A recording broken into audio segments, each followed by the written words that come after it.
What's going on everyone, Mike here, and in this video we're pitching the Samsung Galaxy S5 against the Galaxy S4 Active.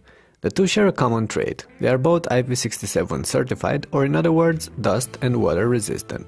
The 7 means that this phone can be immersed in water up to 1 meter deep for up to 30 minutes, so they don't mind getting wet but are not actually submergible. If you drop them in water, you'll see bubbles quickly rising. And that's because both these devices feature removable plastic backplates with some slim rubber gaskets standing between the water and the batteries and card trays.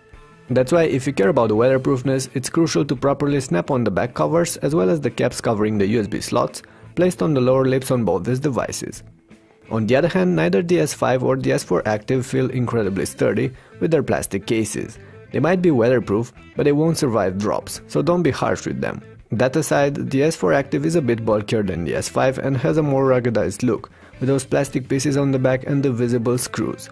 The S5 sports a softer finishing available in a few different colors with a dimpled pattern, and it feels somewhat nicer in hand, grippier. The S5 is also a tad lighter than the S4 Active, a tad slimmer but at the same time millimetrically wider and longer. Design aside, the two phones are different in many ways. The S4 Active builds on the S4 and the S3 and inherits most of their traits, while the S5 is this year's new flagship and packs a few extra features.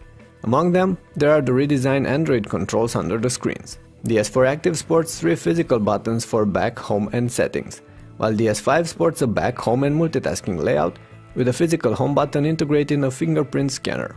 The S5 also ditches the microUSB 2.0 connector for a microUSB 3.0 port for faster transfer speeds and charging times. And on the back, there's a heart rate sensor on this newer Galaxy, which integrates tightly with the redesigned S Health app.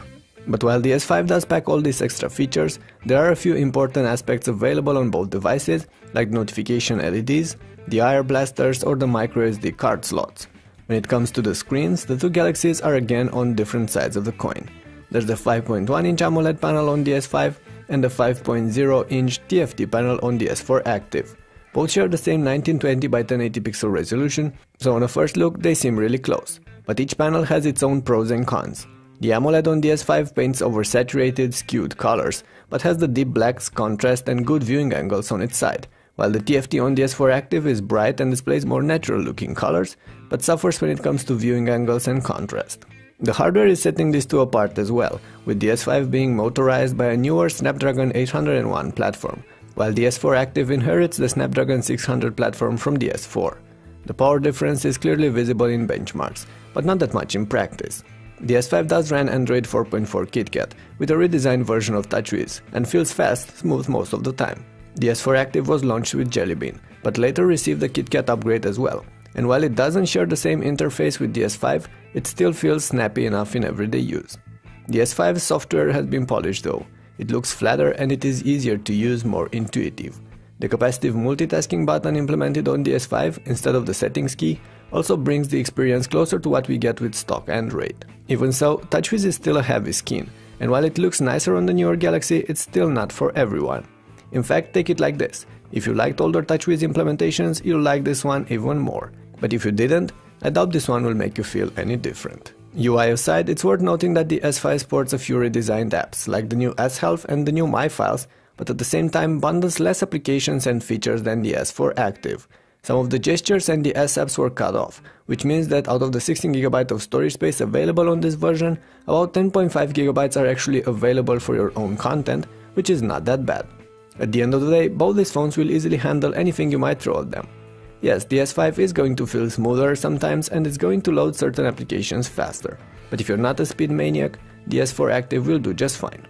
However, the S5 clearly outmatches its older kin when it comes to camera performance. The S4 Active borrows the 8-megapixel sensor from the Galaxy S3, and it takes decent clips and pictures, especially in good light. The S5, however, received the larger 16-megapixel sensor with an improved focusing system and a handful of extra features and shooting modes. As a result, the S5's camera is fast to focus in most conditions, takes superb captures in good light, and performs quite well indoors as well. Last but not least, there's the battery life matter. Both smartphones pack removable batteries, but the S5 actually houses a larger one. That, combined with a smarter, more efficient Snapdragon 801 platform, helps the S5 outlast the S4 Active in most situations, especially when it comes to playing videos or surfing the web indoors in dimmer light. Even so, both these phones can take you through at least a day's worth of medium use. So long story short, the S5 is obviously the more advanced phone in here. It's faster, packs more features, a superior camera and lasts longer on a charge. But it's also more expensive than the S4 Active. In fact, off contract, you'll pay almost double for the S5, around 650 euros, while the S4 Active sells for around 350. And that makes the S4 Active a compelling option for those of you looking for water-resistant phones these days. It's true that the S4 Active cannot stand next to the latest Samsung flagship, but if you don't care much about the camera, if you're not into AMOLED screens and just want a more affordable device, it's for sure worth considering. Otherwise, the Galaxy S5 or the Sony Xperia Z2 should be on your list. With that in mind, it's time to wrap this up. Thanks for watching. If you enjoyed the video, make sure to leave a thumbs up and share it around. And before you go, let me know what you think about these phones in the comments below. I'll be around to read your opinions and reply to your questions. Catch you later.